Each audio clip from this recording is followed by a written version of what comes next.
சிறுபான்மையினர் குறிப்பாக இந்துக்களுக்கு எதிரான இந்த போக்கு என்பது நரேந்திர மோடி இங்கு பிரதமரான காலகட்டத்திலேருந்தே அங்கே அதிகரிக்க தொடங்கியது.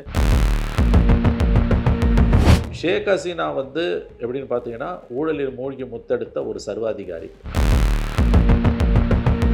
இங்கே நீ மைனாரிட்டிஸ் அடிச்சுன்னா இங்கேயும் அடி விழுண்டான்னு தான் அவன் சொல்கிறான். வங்கதேசத்தோட அரசியல் இந்தியாவில் மிக கடுமையான பாதிப்பை ஏற்படுத்தும். அதுவும் பிப்ரவரி மாதம் அங்கு தேர்தல், ஏப்ரல் மேலே மேற்கு வங்கத்தில் தேர்தல். அதாவது முகமது யூனுஸ் இந்தியாவில் பலராலையும் கொண்டாடப்பட்டவர். இப்போ நீங்கள் கூட பேட்டியில் முதல்ல ஆரம்பிக்கும் போது சொன்னீங்க முகமது யூனுஸ் மாதிரி ஒரு லெஜெண்டரி ஃபிகர். அந்த வார்த்தையை நீங்கள் யூஸ் பண்ணல, பட் அந்த அர்த்தத்தில் தான் நீங்கள் சொன்னீங்க. இதன் காரணமாக இந்தியா மீதான வங்கதேச மக்களுடைய கோபம் என்பது அதிகரித்து கொண்டிருக்கிறது என்பது உண்மை. Yes, you are right. இன்றைக்கி தமிழ்நாட்டில் புலம்பெயர் தொழிலாளர் இல்லைன்னா நம்ம குழப்பம் நாறிடும். கிட்டத்தட்ட 90 லட்சத்துலேருந்து 1 கோடி புலம்பெயர் தொழிலாளர்கள் இருக்காங்க. துர்கா பூஜா பந்தலில் வீடியோ கான்ஃபரன்சிங்கில் டாக்காவில் தன்னுடைய மாளிகையிலிருந்து வீடியோ கான்ஃபரன்சிங்கில் பேசின ஷேக் ஹசீனா அதாவது பங்களாதேஷனுடைய நம்முடைய அண்டை நாட்டில் பெயர் குறிப்பிடாமல் இந்தியாவை சொல்கிறார். நம்முடைய அண்டை நாட்டில் அங்கு இருக்கக்கூடிய சிறுபான்மையின மக்களுக்கு எதிராக தாக்குதல்கள் தொடருமேயானால் அதனுடைய எதிரொலி இங்கு இருப்பதை நாம் தவிர்க்க முடியாது. இது அவருடைய ஃபேமஸ் ஸ்டேட்மெண்ட். இது மதம் சார்ந்த ஒரு நடவடிக்கை இல்லை, இது ஹியூமன் ரைட்ஸ் இஷ்யூ அப்படின்ற லெவலில் போகுதுன்னா இதை ஏன் மோடி கவர்மெண்ட் டவுன் பிளே பண்ணுது? இது ரொம்ப இன்ட்ரெஸ்டிங்கான ஒரு ஆங்கிள். நியூஸ்பிக்ஸ் இந்தியா நேயர்களுக்கு வணக்கம். நம்மளுடைய அண்டை நாடான பங்களாதேஷ்ல நடக்கக்கூடிய கலவரங்கள் உலகம் முழுக்க பேசு பொருளா மாறிட்டு இருக்கு. இந்தியாவோட துணையால உருவான அந்த நாடு இன்னைக்கு ஆன்டி இந்தியன் சென்டிமெண்ட்ஸ் அதிகமா வளர்ந்துட்டு இருக்குன்னு சொல்லலாம். இதையொற்றிய பல விடயங்கள் பத்தி பேசுறதுக்காக இன்னைக்கு நம்முடைய மூத்த பத்திரிகையாளர் திரு மணி அவர்கள் வந்திருக்கிறாரு. சார் வணக்கம். வணக்கம் மேடம். சார், பங்களாதேஷ்ல தொடர்ந்து சிறுபான்மையினர் மீதான தாக்குதல்கள் குறித்த தகவல்கள் நிறைய வந்துட்டு இருக்கு. ஸோ அதில் குறிப்பாக இந்துக்கள் 7% இருக்கக்கூடிய அந்த இடத்துல அவங்கள உயிரோடு அடித்து கொள்வது, இந்த மாதிரியான சம்பவங்கள். பங்களாதேஷ் அரசு தொடர்ந்து இதுக்கும் மதத்துக்கும் சம்மந்தம் இல்லை அப்படிங்கிற ஒரு ஸ்டாண்ட் எடுத்துகிட்டு இருக்காங்க. நம்மளுடைய எக்ஸ்டர்னல் அஃபேர்ஸ் மினிஸ்டர் பார்லிமெண்ட்டில் கிட்டத்தட்ட 2400 இன்சிடென்ட்ஸ் லாஸ்ட் இயர் மட்டுமே நடந்திருக்கு அப்படின்ற ஒரு புள்ளி விவரத்தை கொடுக்குறாரு. அப்போ இப்படி இந்த கான்ட்ராடிக்டரி ஸ்டேட்மெண்ட்டை எப்படி பார்க்குறது சார்? நாங்கள் இந்துக்களுக்கு எதிரான இந்துக்கள் மற்றும் கிறிஸ்தவர்கள், சிறுபான்மையின மக்கள்லாம் இந்துக்கள் கிறிஸ்தவர்கள் 2 பேரும் தான். அங்கே மக்கள் தொகையில் கிட்டத்தட்ட 18 கோடி மக்கள் இருக்காங்க அங்கே பங்களாதேஷில். அதில் கிட்டத்தட்ட 1 கோடியிலேருந்து 1.25 கோடி வரைக்கும் இந்துக்கள் இருக்காங்க. ஒரு 50 லட்சம் கிறிஸ்தவர்கள், சீக்கியர்கள், பௌத்தர்கள் இருக்காங்க. நம்பர்ஸ் கொஞ்சம் கூட குறைய இருக்கலாம். 1 கோடிக்கு மேல் இந்துக்கள் இருக்காங்க. கடந்த ஒரு 7 ஆண்டுகளாகவே, குறிப்பாக கடந்த 5 ஆண்டுகள் கொரோனா காலத்திலிருந்தே அங்கே சிறுபான்மையினர்னு சொல்லக்கூடிய இந்துக்கள் மற்றும் கிறிஸ்தவர்களுக்கு எதிரான தாக்குதல்கள் அதிகரித்து கொண்டே தான் வருகின்றன. ஷேக் ஹசீனா வெளியேற்றப்பட்ட பிறகு கடந்த ஆகஸ்டில் அங்கே மாணவர் புரட்சி ஏற்பட்டு அவர் தப்பி ஓடி இந்தியாவுக்கு வந்தார். அதன் பிறகு அங்கே இந்துக்கள் மீதான சிறுபான்மையினர், குறிப்பாக இந்துக்கள் மீதான தாக்குதல் அதிகரித்திருக்கிறது. இன்ஃபேக்ட் அங்கே இவங்க ஷேக் ஹசீனா இருக்கும்போதே இது ஆரம்பிச்சிடுச்சு. 2022 ஷேக் ஹசீனா அங்கே பிரதமராக இருக்கும்போது காளி பூஜை அங்கே ரொம்ப சிறப்பாக கொண்டாடப்படும். மேற்கு வங்கத்தில் கொண்டாடப்படுற மாதிரி துர்கா பூஜா அங்கே சிறப்பாக கொண்டாடப்படும். இங்கே நம்ம பூஜா ஹாலிடேஸ் மாதிரி அங்கே துர்கா பூஜா. அதில் 2022 டாக்காலேருந்து கிட்டத்தட்ட ஒரு 100 கிலோமீட்டர் தள்ளி இருக்கக்கூடிய ஒரு ஊரில் துர்கா பூஜா பந்தலில் வீடியோ கான்ஃபரன்சிங்கில் டாக்காவில் தன்னுடைய மாளிகையிலிருந்து வீடியோ கான்ஃபரன்சிங்கில் பேசின ஷேக் ஹசீனா அதாவது நம்முடைய அண்டை நாட்டில் பெயர் குறிப்பிடாமல் இந்தியாவை சொல்கிறார். நம்முடைய அண்டை நாட்டில் அங்கு இருக்கக்கூடிய சிறுபான்மையின மக்களுக்கு எதிராக தாக்குதல்கள் தொடருமேயானால் அதனுடைய எதிரொலி இங்கு இருப்பதை நாம் தவிர்க்க முடியாது. இது அவருடைய ஃபேமஸ் ஸ்டேட்மெண்ட். ஷேக் ஹசீனா காலத்திலே இது வந்துடுச்சு. நம்முடைய அண்டை நாட்டில் அங்கு இருக்கக்கூடிய சிறுபான்மையின மக்களுக்கு எதிராக தாக்குதல்கள் தொடருமேயானால் அதனுடைய எதிரொலி இங்கு இருப்பதை நாம் தவிர்க்க முடியாது. அனைவரும் யோசித்து பார்க்க வேண்டும். இது துர்கா பூஜாவில், இந்துக்களுடைய துர்கா பூஜாவில் வீடியோ கான்ஃபரன்சிங் மூலம் பேசிய அன்றைய பிரதமர் ஷேக் ஹசீனா பேசிய வார்த்தைகள். ஸோ சிறுபான்மையினர் குறிப்பாக இந்துக்களுக்கு எதிரான இந்த போக்கு என்பது நரேந்திர மோடி இங்கு பிரதமரான காலகட்டத்திலேருந்தே அங்கே அதிகரிக்க தொடங்கியது. அங்கே இருக்கக்கூடிய மத பழமைவாதிகள் இங்கு இஸ்லாமியர்களுக்கு எதிரான தாக்குதல்கள் மோடி கவர்மெண்ட் வந்த பிறகு ஏற்பட்ட சம்பவங்களை அங்கே நன்றாக பயன்படுத்தி கொண்டு இந்துக்களுக்கு எதிராக தாக்குதல்களை தொடுத்தார்கள். கிறிஸ்தவர்களுக்கு எதிராகவும் தாக்குதல்களை தொடுத்தார்கள். சீக்கியர்களுக்கு எதிராகவும் தொடுத்தார்கள். ஆனால் ஒரு இன்ட்ரெஸ்டிங்கான விஷயம் என்னென்னா, பங்களாதேஷ் சமூகத்தில் இருக்கக்கூடிய மதசார்பற்ற இஸ்லாமியர்கள், பல்வேறு முற்போக்கு குழுக்கள், பெரும்பாலும் இஸ்லாமியர்கள், அவர்கள் கிறிஸ்தவர்கள் மற்றும் இந்துக்களுக்கு எதிராக தெருக்களில் இறங்கி போராடினார்கள். மத பழமைவாதத்துக்கு நாம் அடிபணியக்கூடாது. பாகிஸ்தான் இன்ஃப்ளூயன்ஸில் இருக்கக்கூடிய ஐஎஸ்ஐ உளவு அமைப்பு, பாகிஸ்தான் ஆதரவு அரசியல்வாதிகள் எல்லாம் இந்த தாக்குதல்களை, இந்த போராட்டங்களை நடத்துகிறார்கள் என்று அவர்கள் வெளிப்படையாக பேச ஆரம்பித்தார்கள். ஆகவே ஷேக் ஹசீனாவுக்கு முன்னாலேயே இது ஆரம்பிச்சிடுச்சு. ஷேக் ஹசீனா வந்த பிறகு கடந்த ஓராண்டில் அதிகமாக இருக்குது, அதில் எந்த சந்தேகமும் வேணாம். கிட்டத்தட்ட 2500 இன்சிடென்ட்ஸை இவர் ரெக்கார்ட் பண்ணுறார் ஜெய்சங்கர். கிட்டத்தட்ட 15க்கும் மேற்பட்ட இந்துக்கள் கொல்லப்பட்டிருக்கிறார்கள் அங்கே. ஆனால் அங்கே இருக்கக்கூடிய சிறுபான்மையின மக்களும், அங்கே இருக்கக்கூடிய பெரும்பான்மை இஸ்லாமியர்கள், அதில் இருக்கக்கூடிய பல குழுக்கள், பல அரசியல் கட்சிகள் இதை எதிர்த்து போராடுகின்றன. அந்த மக்கள் மத சார்பற்றவர்களாக இதுவரை இருந்து கொண்டிருக்கிறார்கள். ஆனால் மத பழமைவாதம், இஸ்லாமிய தீவிரவாதம் அங்கே வெகு வேகமாக பரவி கொண்டிருக்கிறது என்பது உண்மை. இது நம்பர் 1. நம்பர் 2, ஷேக் ஹசீனா காலத்தில் இந்துக்களுக்கு எதிராக கடுமையான தாக்குதல்கள், கோயில்கள் எரிக்கப்பட்ட 15 கோயில்கள் அந்த காலத்தில், ஷேக் ஹசீனா காலத்தில் 2022-24 காலகட்டத்தில் இந்து கோயில்கள் தகர்க்கப்பட்டன. எங்கேயாவது ஒரு மூலையில் கனடாவில், ஆஸ்திரேலியாவில் ஒரு இந்து கோயில் மீது ஒரு கல் எறிந்தாலோ அல்லது கோயில் சுவரில் ஏதாவது ஒரு இந்துக்களுக்கு எதிரான வாசகங்களை எழுதினாலோ பொங்கி எழக்கூடிய இந்திய அரசு, மோடி அரசு, ஆர்எஸ்எஸ், இந்துக்களுக்கு எதிராக ஒரு சிறிய கலவரம், ஒரு சின்ன கல் எறிந்தல் நிகழ்ந்தால் கூட, பாகிஸ்தானில் நடக்குது, ஒரு கோயில் மேலே யாரோ ஒரு தனிநபர் ஒருவன் மது போதையில் ஏதோ ஒரு கல்லை தூக்கி அடித்தான்னா கூட அதை பெருசுபடுத்தக்கூடிய இந்திய அரசு, பிஜேபி, ஆர்எஸ்எஸ். 15க்கும் மேற்பட்ட இந்து கோயில்கள் தகர்க்கப்பட்டன, துர்கா பந்தல்கள் கொளுத்தப்பட்டன, இந்துக்கள் கொல்லப்பட்டார்கள். கிட்டத்தட்ட 5-6 இந்துக்கள் அந்த காலகட்டத்தில், நான் சொல்லக்கூடிய நம்பர்ஸ் கூட குறைய இருக்கலாம், கொல்லப்பட்டார்கள். ஆனால் முக்கியமாக கவனிக்க வேண்டியது என்னென்னா, அந்த நேரத்தில் பிஜேபியோ ஆர்எஸ்எஸோ அல்லது இந்திய அரசோ ஒரு வார்த்தை கூட பேசவில்லை. ஏன்னா பங்களாதேஷ் நம்முடைய கட்டுப்பாட்டிலிருந்து, ஏன்னா அது 71லேருந்து விடுதலை அடைஞ்ச காலகட்டத்தில் நம்முடைய கட்டுப்பாட்டில் தான் இருந்தது. கட்டுப்பாட்டில்னா நம்முடைய இன்ஃப்ளூயன்ஸ் அங்கே அதிகம். நடுப்புற வெவ்வேறு விதமான அரசியல் மாற்றங்கள் நிகழ்ந்தாலும் பை அண்ட் லார்ஜ் நம்மக்கிட்ட தான் இருந்தது. இங்கே மன்மோகன் சிங் கவர்மெண்ட், மோடி கவர்மெண்ட் யார் வந்தாலும். ஆனால் மெல்ல மெல்ல நம்முடைய கட்டுப்பாட்டை விட்டு அங்கே வெளியில் போகுது. சீனாவோட ஆதிக்கம் அதிகமாகிறது, பாகிஸ்தான் ஐஎஸ்ஐயோட ஆதிக்கம் அதிகமாகிறதுன்னு பொழுது அங்கே ஏற்படக்கூடிய இந்த சம்பவங்களுக்காக நாங்கள் வெளிப்படையாக ஷேக் ஹசீனா அரசை விமர்சிப்போமே, ஆனால் அவர் அந்த பக்கம் போய்விடுவார் என்ற எண்ணத்தில் மோடி அரசு கடந்த 4 ஆண்டுகளில் ஷேக் ஹசீனா அங்கே இருந்த காலகட்டத்தில் இவ்வளவு தாக்குதல்கள் நடந்த போதும் அதிகாரப்பூர்வமாக கண்டித்து ஒரு வாரத்தை கூட பேசவில்லை. ஷேக் ஹசீனா வெளியேறிய பிறகு, அங்கு தாக்குதல்களும் அதிகமான பிறகு இந்த சம்பவங்கள் எல்லாம் இவர்கள் பேசுகிறார்கள். ஸோ இதையும் கவனத்தில் வச்சு தான் நம்ம இந்த பிரச்சனையை பார்க்க வேண்டும். சரி, இப்போது பங்களாதேஷில் பிப்ரவரி 12ஆம் தேதி தேர்தல் அறிவிச்சிருந்தாங்க.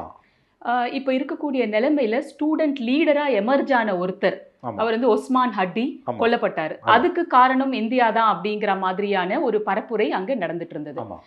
அவரை பல அரசியல் கட்சிகள் தங்கள் பக்கம் இழுக்க பார்த்தாங்க. ஆனால் அவர் இண்டிபெண்ட்டாக இருப்பேன்னாரு. இப்போ காலிதா ஜியா மரணம் அடைஞ்சிருக்காங்க. அவங்கள பங்களாதேஷ் நேஷனல் பார்ட்டி சார்பாக நிறுத்துவாங்கன்ற ஒரு போக்கு இருந்தது. அதுவும் இப்போ இல்லை. ஷேக் ஹசீனா இந்தியாவில் தஞ்சம் அடைஞ்சிருக்காங்க.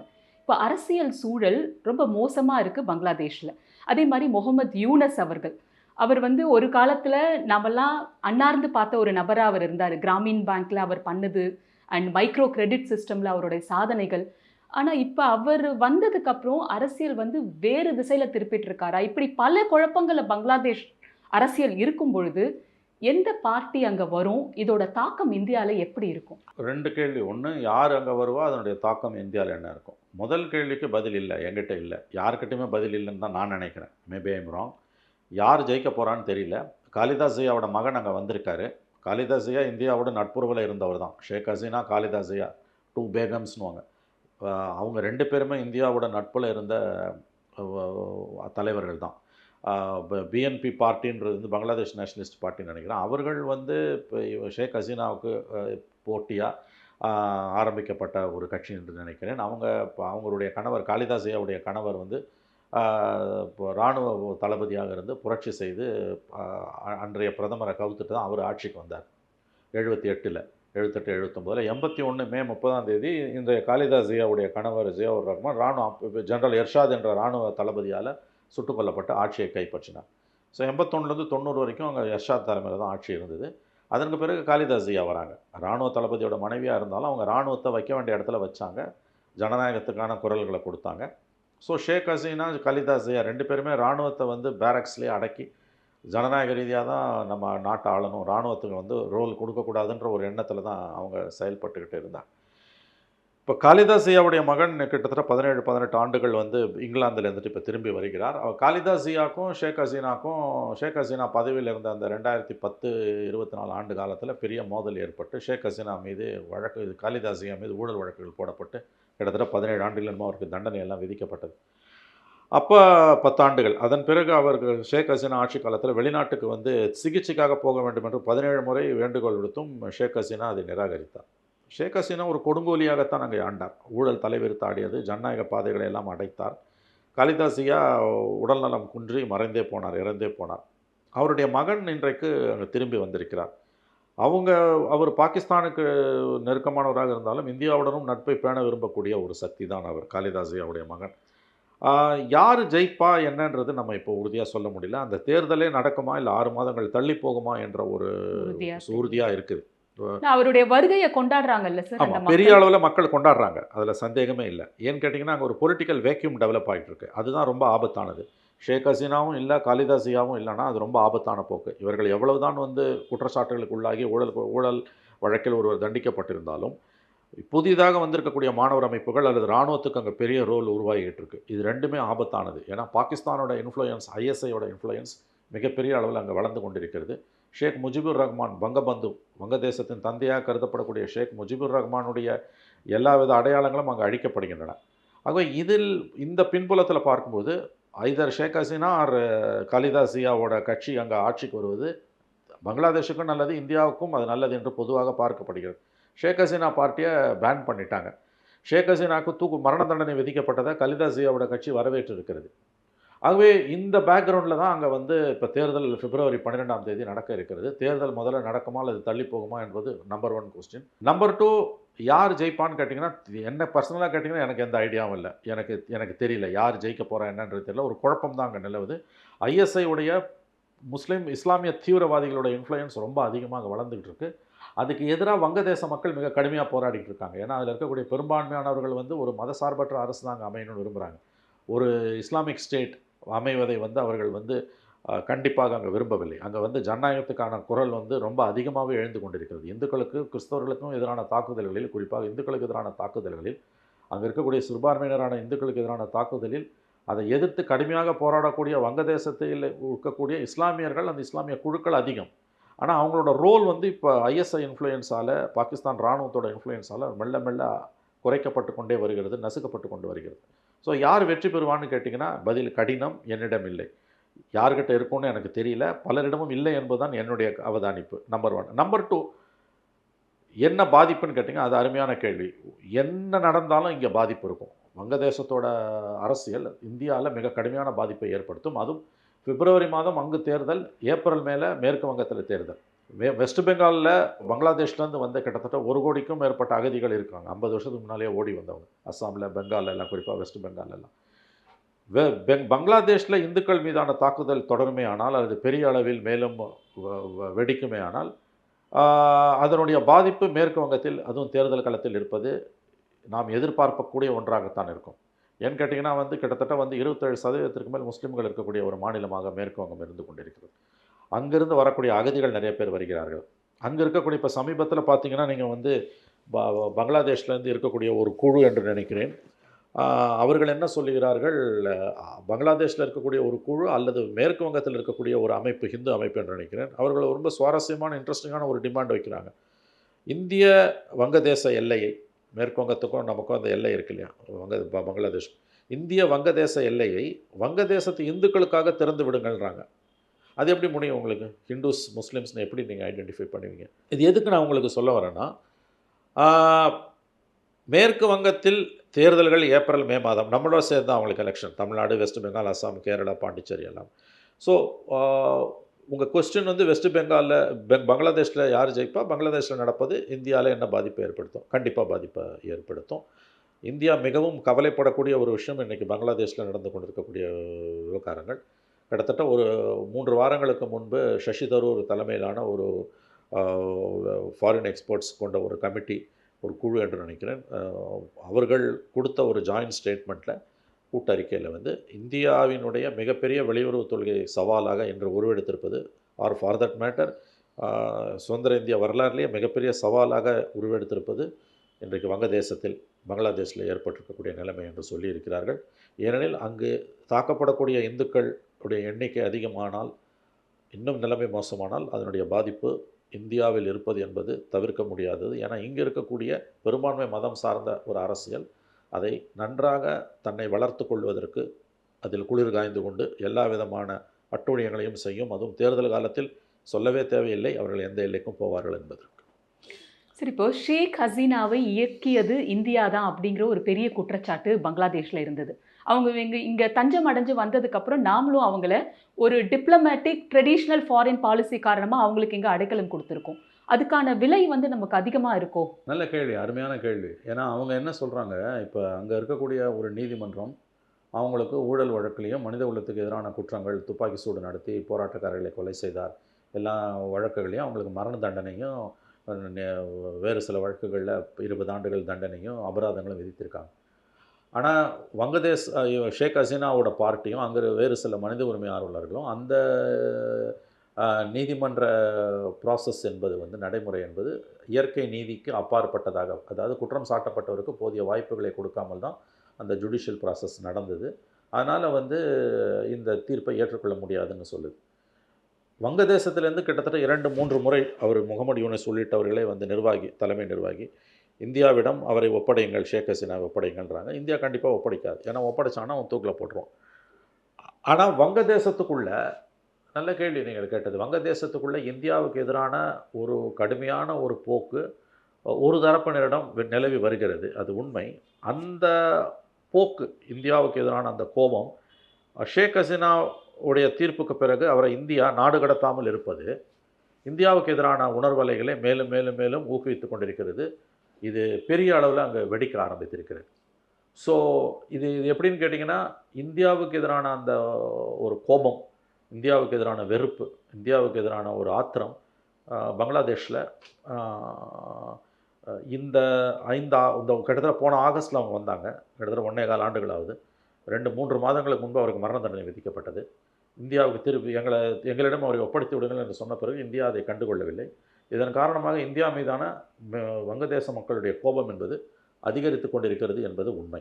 S, you are right. Sir, Muhammad Yunus அவர்கள் இன்ட்ரீம் கவர்மெண்ட்டோட பொறுப்பு எடுத்ததுக்கு அப்புறமா அவர் ஏன் இவ்வளவு இந்தியாவுக்கு எதிரான போக்கை கையாளுறாரு சார்? சின்ன சின்ன விஷயம், நான் வந்து அரிசி வாங்க மாட்டேன், வெங்காயம் வாங்க மாட்டேன், நான் பாகிஸ்தான், சைனா, ஈஜிப்ட் கண்ட்ரீஸ் கிட்ட வாங்குவேன், இந்த மாதிரி உங்களுக்கு ஜூட் எக்ஸ்போர்ட் நான் பண்ண மாட்டேன், இந்த மாதிரி விஷயங்கள். பங்களாதேஷோட பொருளாதாரம் அதல பாதாளத்துக்கு போயிட்டு இருக்கு. ஜிடிபி 7லேருந்து 3.6% கிட்ட வந்துடுச்சு. இன்ஃப்ளேஷன் 10% கிட்டத்தட்ட தொட்டு இருக்குன்னு சொல்கிறாங்க. எங்கே பார்த்தாலும் ப்ரொட்டஸ்ட்டு, ஷட் டவுன். அவங்க நிலைமை இப்படி இருக்கும்பொழுது இப்படி ஒரு விரோத மனப்பான்மையை, அதுவும் நோபல் பீஸ் ப்ரைஸ் வின்னர், இதை சால்வ் பண்ண நினைக்கிறாரா இல்லை பிரச்சனையில் ஆதாயம் தேட பார்க்குறாரா? அவர் சால்வ் பண்ண நினைக்கிறாரான்றது வந்து கடினமான கேள்வி. சால்வ் பண்ண நினச்சாலும் தான் விரும்புகிற விதத்தில் அது சொல்யூஷன் வரணும்னு தான் அவர் நினைக்கிறார். அவர் ஏன் இப்படி மாறினார்ன்றது $1 மில்லியன் கொஸ்டின். அதுக்கு நீங்கள் கரெக்டாக சொன்னீங்க. அவர் கிராமின் பேங்க்கை உருவாக்குனார். சிறு கடன்கள், குறுகிய கடன்கள், ஏழை மக்களுக்கு, நடுத்தர மக்களுக்கு அந்த கடன் வசதியை ஏற்படுத்தி கொடுத்தது. பொருளாதார ரீதியாக பல்வேறு ஏழைகளை மனதில் வைத்து மேற்கொள்ளப்பட்ட திட்டங்களை முன்னெடுத்தது. கிராமின் பேங்க் போன்ற அந்த வங்கிகள் கிராமப்புற வளர்ச்சிக்கான வங்கி சேவைகளை மேலும் அதிகரித்தது. நோபல் பரிசு வாங்கிய ஒரு பொருளாதார நிபுணர் அவர். அவர் ஏன் வந்து இவ்வளோ ஸ்ட்ரைடண்ட் ஆன்டி இந்தியா ஸ்டாண்ட் எடுத்தாருன்னு துல்லியமான ஒரு கேள்வி. நேர்மையான பதில் வந்து அதுக்கான என்ன காரணம் என்பது என்னிடம் இல்லை, நான் ஒப்புக்கொள்கிறேன். அதாவது முகமது யூனிஸ் இந்தியாவில் பலராலையும் கொண்டாடப்பட்டவர். இப்போ நீங்கள் கூட வந்து பேட்டியில் முதல்ல ஆரம்பிக்கும் போது சொன்னீங்க, முகமது யூனிஸ் மாதிரி ஒரு லெஜெண்டரி ஃபிகர். அந்த வார்த்தையை நீங்கள் யூஸ் பண்ணல, பட் அந்த அர்த்தத்தில் தான் நீங்கள் சொன்னீங்க. எல்லோராலையும் வந்து வியந்து பார்க்கப்பட்ட ஒரு மனிதர், நொபேல் பரிசு வாங்கியவர். கடந்த 30 ஆண்டுகளுக்கும் மேலாக வந்து முகமது யூனிஸை அறியாத அறிவுஜீவிகள், பொருளாதார நிபுணர்கள், பத்திரிகையாளர்கள் இந்தியாவில் இருக்க முடியாது. செல்ஃப் ஹெல்ப் குரூப்க்கு அடித்தளம் அமைச்சதே அவர்தான். கரெக்ட். சுய உதவி குழுக்களுக்கான அடித்தளம் அமைத்தது அவர்தான், நீங்கள் சொல்வது சரி. ஆகவே நம்ம ஏன்னா தமிழ்நாட்டில் இப்போ சுய உதவி குழுக்கள் வந்து 2006 கருணாநிதி ஆட்சி காலம், அதற்கு பிறகு அதிமுக ஆட்சி காலத்திலலாம் இன்றைக்கு பெரிய அளவில் வந்து செயல்பட்டு கொண்டிருக்கிறது. ஆசியாவோட வளர்ச்சி என்று பேசும்பொழுது கடந்த 20-30 ஆண்டுகளில் வந்து சுய உதவி குழுக்களோட வளர்ச்சி தாக்கத்தை பற்றி பேசாமல் நாம் பேச முடியாது. அந்த சுய உதவி குழுக்கள் செல்ஃப் ஹெல்ப் குரூப்ஸுக்கு வந்து பெரிய அளவில் அடித்தளமிட்டது காரியகர்த்தாவாக இருந்தது முகமது யூனிஸ் அவர்கள் தான். அவர் நொபேல் பரிசு பெற்ற ஒரு பொருளாதார நிபுணர். அவர் ஏன் வந்து இந்த அளவுக்கு ஆன்டி இந்தியாவாக மாறினார்ன்றது $1,000,000 கொஸ்டின். இந்தியாவும் சில தவறுகளை அங்கே செய்தது. கடந்த மன்மோகன் சிங் ஆட்சி காலத்துலேயும் நம்முடைய இவங்க மோடி ஆட்சி காலத்துலேயும் நீங்கள் பார்த்தீங்கன்னா வந்து சைனாவோட பக்கம் அவங்க போயிடக்கூடாதுன்றதுக்காக இந்தியா தன்னுடைய ஆதிக்கத்தை வங்கதேசத்தில் விஸ்தரிக்க ஆரம்பித்தது. ஷேக் ஹசீனாவை அளவு கடந்து இந்தியா ஆதரித்தது. ஷேக் ஹசீனா வந்து அமெரிக்கா பக்கம் சாயாமல் ஒரு தன்னிச்சையான வெளியுறவு கொள்கையை வகுத்தார். அதற்கான விலையைத்தான் அவர் இன்று கொடுத்து கொண்டிருக்கிறார். சைனாவோட இன்ஃப்ளூயன்ஸை ஓரளவுக்கு அனுமதித்தவர் அதற்கு பிறகு அதையும் தடுத்தார். ஏன்னா இந்தியாவோட கட்டுப்பாட்டுக்குள்ள அவர் வந்தார். ஸோ ஒரு பக்கம் சைனாவும் இன்னொரு பக்கம் யுஎஸும் வந்து ஷேக் ஹசீனாவுக்கு எதிராக கச்சை கட்டி கொண்டு களத்தில் இறங்கினர். ஆனால் தன்னிச்சையான ஒரு சுயாதீன வெளியுறவு கொள்கையை உருவாக்கிய ஷேக் ஹசீனா அதே நேரத்தில் இன்னொரு பக்கத்தில் வந்து அளவு கடந்த ஊழல், ஜனநாயக நெறிமுறைகளை காலின் போட்டு மிதிப்பது, கருத்துரிமையை கழுத்து நெரிப்பது போன்ற கேவலமான காரியங்களையும் செய்ய ஆரம்பித்தார்.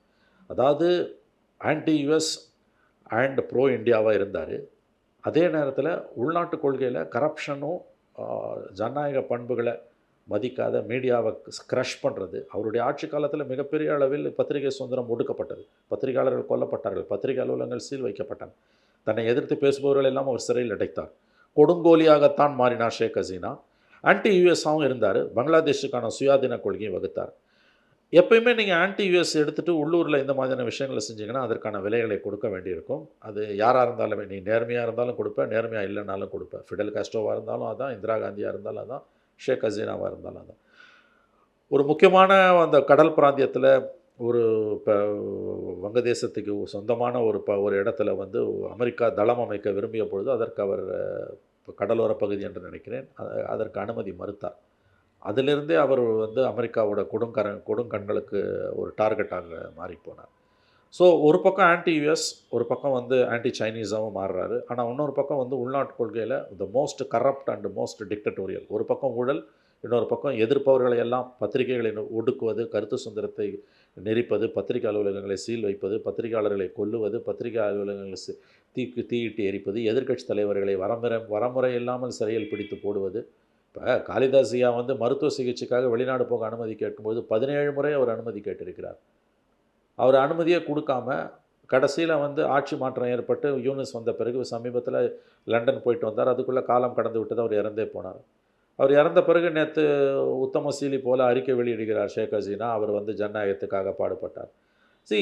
ஷேக் ஹசீனா வந்து எப்படின்னு பார்த்தீங்கன்னா ஊழலில் மூழ்கி முத்தெடுத்த ஒரு சர்வாதிகாரி, கருத்து சுதந்திரத்தை காலின் கீழ் போட்டு மிதித்த ஒரு சர்வாதிகாரி. ஆனால் அமெரிக்காவுக்கு எதிராக அவர் திரும்பியதால் தான் இந்த நிலை அவருக்கு வந்திருக்கிறது. இதையும் நாம் கவனத்தில் கொள்ள வேண்டும். முகமது யூனிஸை பொறுத்த வரைக்கும் உங்கள் கேள்வி, அவர் ஏன் இத்தகைய தனிச்சிறப்பு வாய்ந்த ஒரு மனிதர், ஆசியாவின் வளர்ச்சியில் என்று முக்கிய பங்காற்றக்கூடிய இந்த கிராமின் பேங்க் மற்றும் செல்ஃப் ஹெல்ப் குரூப்ஸ் போன்றவற்றை உருவாக்கியவர், ஏன் இன்றைக்கு இந்தியாவுக்கு எதிராக ஆன்டி இந்தியா லீடராக உருவெடுத்திருக்கிறார் என்பது இட்ஸ் $1 மில்லியன் கொஸ்டின். எனக்கு எக்ஸாக்ட் பதில் என்னிடம் இல்லை. சார், ஷெரீஃப் உஸ்மான் ஹட்டி அவர்கள் வந்து கொல்லப்பட்டிருக்காங்க. அதுக்கும் காரணம் இந்தியா தான் அப்படிங்கிற ஒரு பரப்புரை அங்கே நடந்துட்டு இருந்தது அதிகப்படியா. ஆனால் அவருடைய அண்ணனே வந்து இப்போ இங்கே இருக்கிற பொலிட்டீஷியன்ஸ் தான் இதுக்கு காரணம், எல்லாத்துக்கும் இந்தியா மேலே நீங்கள் பழிய தூக்கி போடாதீங்க அப்படின்னு பப்ளிக்காக ஒரு ஸ்டேட்மெண்ட்டை கொடுத்துருக்காரு. ஸோ இதில் வந்து ஏதாவது மக்கள் மத்தியில் ஒரு மாற்றம் வருமா? அந்த ஆன்டி இண்டியன் டெண்டன்சி வந்து கொஞ்சம் குறையறதுக்கு வாய்ப்பு இருக்கா? ஆன்டி இண்டியன் டெண்டன்சி இப்போதைக்கு அங்கே குறையிற மாதிரி தெரியல. ஏன்னா ஹட்டி அவர்கள் ஆன்டி இண்டியன் டெண்டன்சியை தான் வளர்த்தவர். ஆனால் அவருடைய அண்ணனே வந்து அப்படி இல்லை, அவங்களுக்கு சம்மந்தம் இல்லைன்னு சொல்கிறாரு. இல்லை, ஆன்டி இண்டியன் டெண்டன்சிஸ் பங்களாதேஷில் குறைவதற்கு இப்பொழுதைக்கு வாய்ப்பு இல்லை என்பதுதான் எனக்கு தெரிஞ்ச வரைக்கும் நான் சொல்கிறேன். மேபி இன்னும் சில எக்ஸ்பர்ட்ஸ் நீங்கள் கேட்டிங்கன்னா அவர்கள் இன்னும் தெளிவான பதிலை உங்களுக்கு கொடுக்கலாம். இந்தியா மீது ஒரு கடுமையான வெறுப்பு, கோபம், ஆத்திரம் பங்களாதேஷ் மக்களிடம் இருக்கிறது என்பது உண்மை. அதற்கு இந்தியா செய்த தவறுகள் ஒரு காரணம், ஷேக் ஹசீனாவை இன்றளவும் ஆதரித்து கொண்டிருப்பது ஒரு காரணம். இன்னொரு பக்கம் ஐஎஸ்ஐ, பாகிஸ்தானோட ஐஎஸ்ஐயோட இன்ஃப்ளூயன்ஸ், பாகிஸ்தான் இராணுவத்தோட இன்ஃப்ளூயன்ஸ் அங்கே அதிகம். 50 வருடங்கள் பொறுத்து 71க்கு பிறகு அங்கே இந்த பாகிஸ்தான் இராணுவ தளபதி பயணம் மேற்கொள்கிறார். இராணுவம் அங்கே வந்து அலுவலகங்களை திறக்கிறது. இவ்வளவு நடந்துகிட்டு இருக்குது. ஸோ ஐஎஸ்ஐயோட இன்ஃப்ளூயன்ஸ் ஒரு காரணம். மூணாவதாக வந்து உங்களுக்கு ஷேக் ஹசீனாவுக்கு இப்போ நம்ம கொடுத்துட்டு இருக்க அடைக்கலம் அதுவும் ஒரு காரணம். ஸோ காம்பினேஷன் ஆஃப் ஃபேக்டர்ஸு இந்தியாவுக்கு எதிராக பங்களாதேஷில் இன்று கலந்து கொண்டிருக்கக்கூடிய அந்த உணர்வுகள் விரைவில் மாறும் என்று நான் கருதவில்லை. இதில் இன்னொரு முக்கியமான விஷயம் நீங்கள் கேட்டிங்கன்னா, கடந்த 10 ஆண்டுகளாக இது மேலும் மேலும் வளர்ந்தோங்குவதற்கு அடிப்படையான மிக முக்கிய காரணம், மோடி கவர்மெண்ட் வந்த பிறகு, பிஜேபி கவர்மெண்ட் வந்த பிறகு இந்தியாவுக்குள்ளே இருக்கக்கூடிய இஸ்லாமியர்களுக்கு எதிராக நடக்கக்கூடிய கொடுமைகள், இஸ்லாமியர்களுக்கு எதிராக நடக்கக்கூடிய படுகொலைகள், இஸ்லாமியர்கள் மீதான தாக்குதல்கள், இதெல்லாம் வந்து அங்கே இருக்கக்கூடிய இஸ்லாமியர்களுக்கு இந்துக்களுக்கு எதிராக கோபத்தை திருப்புகிறது. ரொம்ப சுருக்கமாக சொல்கிறதுனா, மோடி அரசாங்கத்துடைய கடந்த 12 ஆண்டு கால ஆட்சி, இந்தியாவில் நடைபெற்று கொண்டிருக்கக்கூடிய ஆட்சி, சிறுபான்மையின மக்களுக்கு எதிராக சங்க பரிவாரம் அமைப்புகள், சங்க பரிவார அமைப்புகளும் மோடி அரசாங்கத்தோட மறைமுக ஆதரவுடனும் சில நேரங்களில் ஆதரவு இல்லாமலும் கட்டவிழ்த்து விட்டிருக்கக்கூடிய அட்டூழியங்கள், வன்முறைகள் பங்களாதேஷில் இன்று எதிரொலிக்க தொடங்கி இருக்கிறது. இங்கே நீ மைனாரிட்டிஸ் அடிச்சுனா இங்கேயும் அடி விழுண்டான்னு தான் அவன் சொல்கிறான். அதை தான் நான் சொன்னேன் 2022 செப்டம்பர் அக்டோபர் மாதங்களில் துர்கா பூஜா ஃபங்க்ஷன்ஸில் பந்தலில், துர்கா பூஜா பந்தலில் வீடியோ கான்ஃபரன்சிங் மூலம் திரையில் தோன்றி பேசிய ஷேக் ஹசீனாவுடைய வார்த்தைகள், நம்முடைய அண்டை நாட்டில் இருக்கக்கூடிய சிறுபான்மையினர் மீது நடக்கக்கூடிய தாக்குதல்கள் தொடர்மையானால் அது இங்கு எதிரொலிப்பதை நம்மால் தடுக்க முடியாது, தவிர்க்க முடியாது. இது அவருடைய ஃபேமஸான வேர்ட்ஸ். ஆனால் மோடி கவர்மெண்ட் வாயே திறக்கல. அந்த கான்ட்ராடிக்ஷனை நீங்கள் புரிஞ்சுக்கணும். திரும்பவும் சொல்கிறேன், பாகிஸ்தான்லேயோ ஆஸ்திரேலியாலேயோ கனடாலேயோ ஏன் அமெரிக்காலேயோ இங்கிலாந்துலேயோ ஃப்ரான்ஸ்லேயோ எங்கேயோ ஒரு இந்து கோயில் மீது ஒரு சிறு கல், ஒரு சின்ன கூழாங்கல்ல, ஒரு சின்ன கல் விழுந்தால் கூட பொங்கி எழக்கூடிய சங்க பரிவாரம், ஆர்எஸ்எஸ், விஹெச்பி, அரசு என்கிற முறையில் இந்திய அரசு அமைச்சர்கள் மட்டத்திலேயே அப்படியே பொங்கி எழுந்து இந்துக்கள் ஆபத்தில் இருக்காங்க, ஹிந்து கத்திரை மேகைன்னு கதறக்கூடியவர்கள். வங்கதேசத்தில் இவ்வளவு நடந்தது. 15 இந்து கோயில்கள் தகர்க்கப்பட்ட பொழுது 2022 மட்டும், துர்கா பூஜா பந்தலில் இப்படி உரையாற்றிய பிறகும் ஷேக் ஹசீனா, மோடியோ அமித்ஷாவோ மோகன் பகவத்தோ வாயே திறக்கலை. ஏன்னா இவர்களுடைய நலன்கள் அங்கே நம்ம கையை விட்டு, ஏன்னா பங்களாதேஷ் நம்ம கையை விட்டு போயிட்டு இருக்குன்றது இவங்களுக்கு நல்லாவே தெரியுது. கடந்த 5 ஆண்டுகளாக அதை கூடிய வரைக்கும் இவங்க வந்து தள்ளி போட பார்த்தாங்க. அதனால தான் அமைதியாக இருந்தாங்க. இன்றைக்கி ஒரு பாயிலிங் பாயிண்டில் அது நிற்கிது. கண்டிப்பாக உங்களுக்கு எலெக்ஷன் பிப்ரவரியில் நடந்தாலும் அல்லது எப்போ நடந்தாலும் வரக்கூடிய முடிவுகள் இந்தியாவில் பெரிய தாக்கத்தை ஏற்படுத்தும். இன்ட்ரெஸ்டிங்லி ஏப்ரல் மே மாதம் நடக்கக்கூடிய மேற்கு வங்க தேர்தல் முடிவுகளையுமே கூட இந்த இஷ்யூ எதிரொலிக்கலாம். அது எப்படி எதிரொலிக்கும் தான் நம்மளால் யூகிக்க முடியல. சரி, இப்போ இந்த சம்பவங்களில் அஃபீஷியலாக இந்தியன் கவர்மெண்ட் கையாளுற விதம் வந்து எப்படி இருக்குது சார்? சாஃப்ட் டோனில் போகிறாங்க, இல்லை அவங்க வந்து இன்னும் கொஞ்சம் போல்டாக ஏதாவது ஸ்டேட்மெண்ட்ஸ் கொடுக்கணுமா? ஒரு விஷயம் கிரேவ் கன்சர்ன் அப்படின்னு ஒன்று வெளிப்படுத்தியிருக்காங்க. இன்னொன்று, இது வந்து மத சார்ந்த பிரச்சனையாக இந்திய அரசாங்கமும் சொல்லலை. அவங்க வந்து இதை ஹியூமன் ரைட்ஸ், அதைத்தான் நான் இவ்வளோ நேரமாக உங்களுக்கு சொல்லிகிட்டு இருக்கேன். ப்ரிசைஸ்லி இப்போ தான் நீங்கள் அந்த இடத்துக்கு சரியான பாயிண்ட்டுக்கு வரீங்க. அதாவது இதைத்தான் மேடம் நான் உங்களுக்கு 22லேருந்து நடக்கக்கூடிய இந்த சம்பவங்கள், 20லேருந்து நடக்கக்கூடிய சம்பவங்கள், குறிப்பாக 22ல் துர்கா பூஜா பந்தல ஷேக் ஹசீனாவோட ஸ்பீச்சு, இந்து கோயில்கள் 15 கோயில்கள் தகர்க்கப்பட்டன, கிட்டத்தட்ட 10லேருந்து 12 இந்துக்கள் வந்து கொல்லப்பட்டார்கள், பூஜா பந்தல்கள் கொளுத்தப்பட்டன. இது வந்து மதம் சார்ந்த ஒரு நடவடிக்கை இல்லை, இது வந்து ஹியூமன் ரைட்ஸ் இஷ்யூ அப்படின்ற லெவலில் போகுதுன்னா இதை ஏன் மோடி கவர்மெண்ட் டவுன் ப்ளே பண்ணுது? இது ரொம்ப இன்ட்ரெஸ்டிங்கான ஒரு ஆங்கிள்.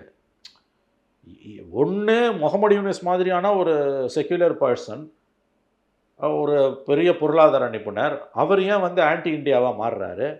ரெண்டாவது, அதை விட முக்கியமானது, அப்பட்டமான ஹிந்து மதவெறியை தன்னுடைய கொள்கையாக கொண்டிருக்கிற, பெரும்பான்மை மதவெறியை பேசுகிற, இந்தியாவை இந்து ராஷ்டிராவாகத்தான் மாற்றி அமைப்போம் என்று இன்றளவும் சொல்லியும் சொல்லாமலும் காரியம் சாதித்து கொண்டிருக்கக்கூடிய பிஜேபி கவர்மெண்ட், மோடி கவர்மெண்ட், இவ்வளவு நடந்த பிறகும் வங்கதேசத்தில் நடக்கக்கூடிய தாக்குதல்களை வந்து ரிலீஜியஸ் அட்டாக் இல்லைன்னு ஏன் சொல்கிறோம்? அதுதான் வியப்பா இருக்கு சார். அதுக்கான எக்ஸ்பிளனேஷன் தான் நீங்க அருமையா கொடுத்திருக்கீங்க. அதான் இது வந்து மோடி அரசாங்கத்தோட இரட்டை நிலைப்பாடு. அது ஏற்கனவே ஆர்எஸ்எஸ்க்குள்ள ஒரு செக்ஷன் வந்து மோடியை வந்து அதை கேள்வி கேட்குறாங்க. நீ இவ்வளோ நடந்த பிறகு எனக்கு தெரிஞ்சுங்க, இது இட்ஸ் அ சீரியஸ் இஷ்யூ. எந்த நாட்டில் சிறுபான்மையினர் தாக்கப்பட்டாலும் நம்ம அவர்களுக்காக குரல் கொடுக்கணும். இந்தியாவில் சிறுபான்மையினரான இஸ்லாமியர்கள், கிறிஸ்தவர்களை பாதுகாப்பது நம்முடைய முதல் கடமை என்பது எந்த அளவுக்கு உண்மையோ, அதே மாதிரி வங்கதேசத்தில் இருக்கக்கூடிய இந்துக்கள், கிறிஸ்தவர்களை, பார்சிகளை காப்பாற்றுவது என்பதுதான் வந்து அங்கு இருக்கக்கூடிய மதசார்பற்ற முற்போக்கு சக்திகளோட குரலாக இருக்குது. பெரும்பாலான வங்கதேச மக்கள் இஸ்லாமியர்கள் இந்துக்களுக்காக குரல் கொடுக்கிறார்கள். சிறுபான்மையினர் மீது நாம் எப்படியாவது அவர்களை பாதுகாக்க வேண்டும் என்று சொல்கிறாங்க. ஆனால் ஏன் மோடி கவர்மெண்ட் அந்த லைன் எடுக்க மறுக்குது? இப்போ 2500 2400 இன்சிடென்ட்டை ஃபாரின் மினிஸ்டர் ஜெய்சங்கர் லிஸ்ட் பண்ணுறாரு. அது 22லேருந்தே பண்ணுறாரா அல்லது 24 24 மட்டும் சார், அந்த ஒரு வருடம் மட்டும். ஏன் 24ஓட அவர் நிறுத்திக்கிறாரு? அதுக்கு முன்னால் 22ல் இவ்வளோ நடந்தது. நீங்கள் 2004 இன்சிடென்ட்னா அதுவே எவ்வளோ பெரிய விஷயம். 2400ன்றது எவ்வளோ பெரிய விஷயம். ஆமாம். அப்போ நீங்கள் இதை எப்படி கடந்து போக முடியும்? அவர்கள் இந்துக்கள் என்பதற்காக நான் குரல் கொடுக்க மாட்டேன்னு சொல்லுவீங்களா? அது முட்டாள்தனம் இல்லை. இஸ்லாமியர்களுக்காக நம்முடைய நாட்டில் நாம் எப்படி குரல் கொடுக்கிறோமோ அவர்களுடைய பாதுகாப்பு தான் நம்முடைய தலையாய கடமை. சிறுபான்மையின மக்களை பாதுகாப்பது தான் ஒரு நாட்டோட முதல் கடமை. இங்கே இஸ்லாமியர்களை பாதுகாப்பது, கிறிஸ்தவர்களை பாதுகாப்பது எப்படி நம்முடைய தலையாய கடமையோ, அரசின் கடமையும், ஒவ்வொரு குடிமகனின் கடமையோ, அதே மாதிரி பங்களாதேஷில் அங்கே இருக்கக்கூடிய இந்துக்களை காப்பாற்றுவது, அவர்களை பாதுகாப்பது, அவர்களுடைய வழிபாட்டு உரிமைகளை உறுதி செய்வது தான் வங்கதேச அரசு மற்றும் வங்கதேசத்து குடிமகன் ஒவ்வொருவருடைய கடமை. இதை நான் பேசவே மாட்டேன் நீங்கள் எப்படி சொல்ல முடியும்? காலிஸ்தானிஸ் ஏதோ ஒரு கோயிலில் போய் சவுத்தில் எழுதுகிறான் அல்லது ஏதோ ஒரு கோயில் கதவை உடைக்கிறான்னா அதுக்கு நீங்கள் எவ்வளோ பெரிய ஆர்ப்பாட்டங்களை பண்ணுறீங்க. ஆனால் உங்கள் அண்டை நாடு கண்ணு முன்னால் இவ்வளோ நடக்குது, ஏன் நீங்கள் குரல் கொடுக்க மறுக்கிறீர்கள் என்பது இது ரொம்ப ஆச்சரியமான விஷயம். அதாவது வங்கதேச பிரச்சனையை பொறுத்த வரைக்கும் ஆன்டி முஸ்லீம் டைரேடுன்னு சொல்லக்கூடிய இஸ்லாமியர்களுக்கு எதிரான அந்த ஒரு குரோதத்தை அதிகாரபூர்வமாக ப்ரொமோட் பண்ண பிஜேபியும் ஆர்எஸ்எஸும் மறுக்குது. இது நல்லது, அது வேற விஷயம், இது நல்லது. பட் அவங்க கோணத்துலேருந்து பார்த்தீங்கன்னா இது முரண்பாடானது. ஆமாம், புரியுதுங்களா? அவங்க கோணத்துலேருந்து பார்த்தீங்கன்னா அது முரண்பாடானது. நவ் அது எப்படி வேணால் இருக்கட்டும். அரசு என்கின்ற முறையில் இந்திய அரசு என்ன பண்ண முடியும்னா, ஐ திங்க் இதுக்கு மேலே எதுவும் பண்ண முடியுமான்னு எனக்கு தோணலை. பேக் சேனல் டிப்ளமசி அது நடந்துட்டு இருக்கும், இப்பயே இருக்கும். பேக் சேனல் டிப்ளமசி கண்டிப்பாக இப்பயே நடந்துட்டு இருக்கும். அது எல்லா காலத்திலையும் நடக்கும், என்றைக்குமே அதில் தொய்வு வராது. பேக் சேனல் டிப்ளமசி என்பது always it will be there. அது அந்த காலத்தில் அது ரொம்ப அதிகமாக இருந்தது. பத்திரிகையாளர்கள் பேசுவாங்க, அகடமிஷியன்ஸ் பேசுவாங்க, இண்டஸ்ட்ரியலிஸ்ட் பேசுவாங்க. பேக் சேனல் டிப்ளமசி என்பது அது மூலமாக தான் தீர்வுகள் எட்டப்படும். எப்பயுமே பேக் சேனல் டிப்ளமசி இப்பயும் நடந்துக்கிட்டு தான் இருக்கும். மேபி இந்தியாவோட ஒரு கவலை என்பது நம்ம அங்கே வங்கதேச மக்கள் மத்தியிலேயே இந்துக்களுக்கு எதிரான உணர்வு என்பது அதிகரிக்க தொடங்கி இருக்கிறது. பெரும்பாலான இஸ்லாமியர்கள் இன்றைக்கி ஆன்டி ஹிந்துவாக மாறலை. அது ஒரு மதசார்பு அரசாக மாறணும்னு விரும்பலை. ஆனால் அந்த போக்கு இன்றைக்கி அதிகரிக்க ஆரம்பிச்சிருக்கு. அதுதான் நம்ம பொலிட்டிக்கல் டிஸ்கோர்ஸ், அந்த நரேட்டிவ் செட் பண்ணப்படுதுன்னு சொல்லலாம். அந்த நரேட்டிவ் செட் பண்ணப்படுது திட்டமிட்டு என்பது ஒன்று. ரெண்டாவது, மக்களே இஸ்லாமிய பழமைவாதத்துக்கு அடிப்பணியாக பலியாக ஆரம்பித்திருக்கிறார்கள். இது ரெண்டையும் புரிஞ்சுக்கணும். ஒன்று, அக்ரஸிவான நெரேட்டிவ் செட் பண்ணப்படுது, வங்கதேசத்தை ஒரு மதசார்புள்ள ஒரு இஸ்லாமிக் ஸ்டேட்டாக மாற்றணும் என்பது. அதற்கான பலரும் பேச ஆரம்பிக்கிறாங்க. ஆனால் வங்கதேசத்துக்குள்ள பல கட்சிகளும் அதை எதிர்க்கவும் செய்கிறாங்க.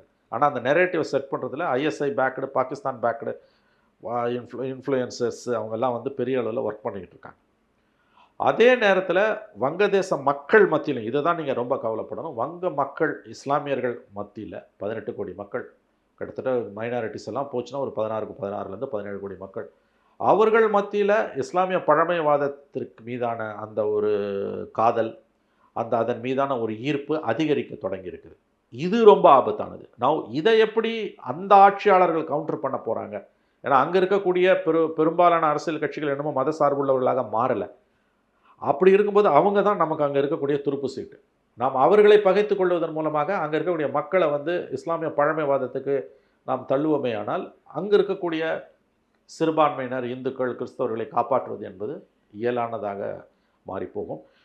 ஒரு விஷயம்தான் நம்ம திரும்ப திரும்ப பேசணும். மற்றதை பற்றிலாம் டிஃப்ரென்ஸ் ஆஃப் ஒப்பீனியன் இங்கே இந்தியாவில் பலருக்கும் இருக்கலாம். அங்கே நடக்கக்கூடிய சம்பவங்கள் இந்தியாவில் என்ன தாக்கத்தை ஏற்படுத்தும்? ரெண்டாவது முக்கியமான விஷயம், இப்போ ஏன் நம்ம ரொம்ப அதை பற்றி கவலைப்படணும்னா, ஏப்ரல் மே மாதங்களில் நமக்கு மேற்கு வங்கத்தில் தேர்தல் இருக்குது. மேற்கு வங்க மக்களுக்கும் வங்கதேச மக்களுக்கும் தொப்புள்குடி உறவு இருக்குது.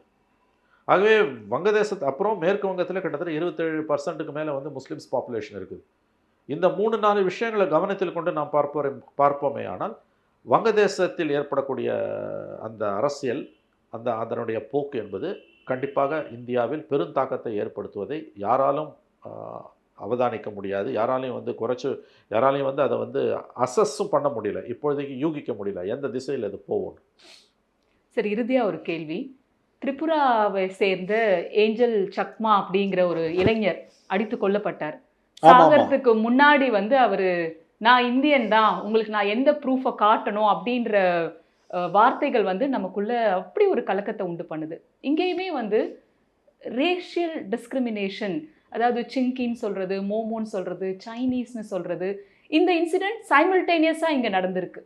இதற்கான எதிர்ப்பு குரல் இந்தியாவில் வலுவாக ஒலிச்சதா நீங்கள் நினைக்கிறீங்களா? இல்லைங்க, ஏக இந்தியாவில் இதை பற்றி கவலையே இல்லை. இப்போ நார்த் ஈஸ்ட்லேருந்து வரக்கூடியவங்களே இங்கே நம்ம சந்தேக கண் கொண்டு பார்க்கிறோம். இப்போ நீங்கள் அந்த திரிபுராவில் அந்த இளைஞர் அடித்து கொன்றது என்பது ரொம்ப, அதாவது வந்து நெஞ்சை உருக்கக்கூடிய ஒரு சம்பவம் அது. அதாவது தோற்றம், உடல் மொழி இதெல்லாம் வச்சுட்டு வந்து, அதுவும் வங்க மொழி பேசுகிறான், அசாபியன் மொழி பேசுகிறான்னா அவனை வந்து பங்களாதேஷ்லேருந்து ஊடுருவணும்னு போட்டு அடிக்கக்கூடியது. அரசுகளே இப்போ ராஜஸ்தான்லலாம் வந்து வெஸ்ட் பெங்கால்லேருந்து ராஜஸ்தானில் வந்து புலம்பெயர் தொழிலாளர்களாக மைக்ரண்ட்ஸாக போனவங்கள வந்து பெங்காலி லாங்குவேஜ் பேசுகிறான்ட்டு அவனை போட்டு அடித்த அந்த சம்பவங்கள்லாம் நடந்தது உங்களுக்கு. ஈவன் டெல்லி போலீஸ் யாரோ ஒருத்தனை அரெஸ்ட் பண்ணும்போது வந்து அவன் ஃபாரின் லாங்குவேஜ் பேசுனான்னு போட்டிருந்தாங்க. ஸோ அது மேற்கு வங்கத்தில் பெரிய பிரச்சனையை உண்டாக்குச்சு உங்களுக்கு வந்து. அவங்க பெரிய ஆர்ப்பாட்டங்கள் பண்ணாங்க. ஏன் மம்தா பானர்ஜி முதலமைச்சர் உண்ணாவிரதம்லாம் இருந்தாங்க. நீங்கள் சொல்லக்கூடிய அந்த இன்சிடெண்ட் வந்து I think it's an isolated incident. But still இந்த போக்கு வளருவது வந்து ரொம்ப ஆபத்தானது. அதான் இப்போ சுப்ரீம் கோர்ட் கூட வந்து சில நாட்களுக்கு முன்பு ப்ரெக்னெண்ட்டாக இருந்த ஒரு லேடியை வந்து பங்களாதேஷுக்குள்ளே புஷ் பண்ணி விட்டுட்டு அப்புறம் அவங்கள எப்படியாவது கூட்டிட்டு வாங்க திரும்ப கொண்டு வந்தாங்க அவங்கள வந்து. ஸோ நீதிமன்றங்கள் சில நேரங்களில் தலையிட்டு நமக்கு நிவாரணத்தை கொடுக்குது. வங்கமொழி பேசக்கூடியவர்களை வந்து பங்களாதேஷிஸாக பார்த்து அவர்கள் மீது தாக்குதல் தொடுக்கக்கூடிய போக்கு என்பது அஸ்ஸாமில் இருந்தது, இப்பயும் இருந்துகிட்டு இருக்குது. மேற்கு வங்கத்தில் ஓரளவு இருக்குது. ஆனால் அதை தாண்டி திரிபுரா மாதிரியான இடங்களுக்கு நகர்வது என்பது ரொம்ப ஆபத்தானது. நான் அதை தான் சொல்கிறேன் உங்களுக்கு வந்து 2022 காளி பூஜா, துர்கா பூஜா பந்தலில் ஷேக் ஹசீனாவோட ஸ்பீச்சை தான் நீங்கள் கவனத்தில் எடுத்துக்கணும். அதாவது அடிப்படையில் கடந்த 12 ஆண்டுகளில் இந்தியாவில் நடைபெற்று கொண்டிருக்கக்கூடிய சம்பவங்கள், சிறுபான்மையினர் மீதான தாக்குதல்கள் இன்றைக்கி நம்முடைய அண்டை நாடான பங்களாதேஷில் எதிரொலிக்க ஆரம்பிச்சிருக்கு. நீ இங்கே முஸ்லீம்ஸ் அடிச்சனா நான் இந்துஸ் அடி பண்ணுறான் அவன். இதுக்கு தூபம் போட்டது மோடி கவர்மெண்ட்டு தான். இன்னமும் இவங்க திருந்தினதாகவும் தெரியல. ஒரு அரசின், நாகரிக அரசின் முதல் கடமை என்பது சிறுபான்மையின மக்களை காப்பாற்றுவது. எப்படி ஒரு வீட்டில் வந்து ஒரு சின்ன ஒரு 5-6 குழந்தைங்க இருக்கும்போது ஒரு சவல குழந்தை இருந்ததுன்னா ஒட்டுமொத்த குடும்பத்தோட கவனமும் அந்த குழந்தை பக்கம் இருக்குமோ, ஏன்னா அது பலவீனமான குழந்தை. அந்த மாதிரி ஒரு நாட்டில் பல மொழிகள் பல இனங்கள் கொண்ட நாட்டில் வந்து சிறுபான்மையின பாதுகாப்பு என்பது நம்முடைய தலையாய கடமை. அப்படித்தான் இந்தியா இருந்தது. 2014க்கு பிறகு அது மாறும்போது பங்களாதேஷில் அதனுடைய எதிர்வலி இருக்குது. திரிபுரா இன்சிடெண்ட் அந்த போக்கு இன்றைக்கி இந்தியாவில் இதுவரைக்கும் கட்டுப்பாட்டுக்குள்ளே இருக்க நிலைமை. அது வளருவது என்பது வந்து நிச்சயமாக நல்லதில்லை. இது வந்து நீங்கள் இந்தியாவுக்குள்ளேயே வந்து பல்வேறு மாநிலங்களில் வரக்கூடியவர்களை வந்து மைக்ரன்ஸுக்கு எதிராக, இப்போ தமிழ்நாட்டில் கூட மைக்ரன்ஸுக்கு எதிராக ஒரு போக்கு 2 ஆண்டுகளுக்கு முன்பு வந்தது. நல்ல வேளையாக அரசு இரும்பு கரம் கொண்டு அதை ஒடுக்கியது. வடக்கன்னு சொல்வது அந்த வார்த்தையை ரொம்ப கேவலமான வார்த்தை, சிறுமைப்படுத்துவது. இப்போ நீங்கள் சொன்னீங்க சில சிங்கி, மோமோ, சைனீஸ், இதெல்லாம் வந்து எந்த அளவுக்கு வந்து ஒரு அவலமான கீழ்த்தரமான அற்ப புத்தியோ, வடக்கன் என்பதும் ஒரு கீழ்த்தரமான புத்தி தான், அற்ப புத்தி அது. அதாவது வந்து முழு வளர்ச்சி அடையாதவன் தான் இங்கே வந்திருக்கக்கூடிய மைக்ரண்ட்ஸை, புலம்பெயர் தொழிலாளர்களை பார்த்து அந்த வார்த்தைகளை சொல்லுவோம். இன்றைக்கி தமிழ்நாட்டில் வந்து புலம்பெயர் தொழிலாளர் இல்லைன்னா நம்ம குழப்பம் நாறிடும். கிட்டத்தட்ட 90 லட்சத்துலேருந்து 1 கோடி புலம்பெயர் தொழிலாளர்கள் இருக்காங்க. கன்ஸ்ட்ரக்ஷன் செக்டாரில், கட்டுமான துறையில், ஹாஸ்பிட்டாலிட்டி சென்டரில், மருத்துவமனைகளில், சுகாதார நிலையங்களில், ஹோட்டல்ஸில், சலூன்ஸில், பேக்கரிஸில், ஏன் இதில் வந்து திண்டுக்கல்லில் வந்து வயல்வெளிகளில் இன்றைக்கி வர ஆரம்பிச்சிட்டாங்க. வளர்ச்சி என்பது உலகம் முழுவதுமே வந்து மைக்ரண்ட்ஸால் தான் ஏற்பட்டிருக்கு. மைக்ரண்ட்ஸ் தான் இந்த சமூகத்தை, மனித நாகரிகத்தையே வந்து மேம்படுத்தியிருக்கிறார்கள். அது இந்தியாவுக்குள்ளே இருக்கக்கூடிய இன்டர்னல் மைக்ரேஷன் தான் வந்து இன்றைக்கி பொருளாதாரத்தில் நித்தி ஆயோகோட கணக்குப்படி தமிழ்நாடு முதல் 3 இடங்கள் இருப்பதற்கு காரணம் புலம்பெயர் தொழிலாளர்கள். அவங்க இல்லைன்னா நம்ம பழப்பு உண்மையிலே வந்து பெரிய திண்டாட்டமாக மாறிடும். ஆகவே இந்த வெறுப்பு என்பது திரிபுராவில் அந்த இளைஞனுக்கு எதிராக ஏற்பட்ட வெறுப்பு என்பது மாநிலங்களுக்குள்ளேயும் மெல்ல மெல்ல பரவிக்கிட்டு இருக்கு. முளையிலேயே இதை அரசுகள் கிள்ளி அறியாவிட்டால் மிகப்பெரிய சிக்கல் தான் உருவாகும். சார், ரொம்ப நன்றி. அருமையாக பல தகவல்களை பகிர்ந்துக்கிட்டீங்க. தொடர்ந்து நாம் பேசுவோம். நன்றி. வணக்கம். நன்றி.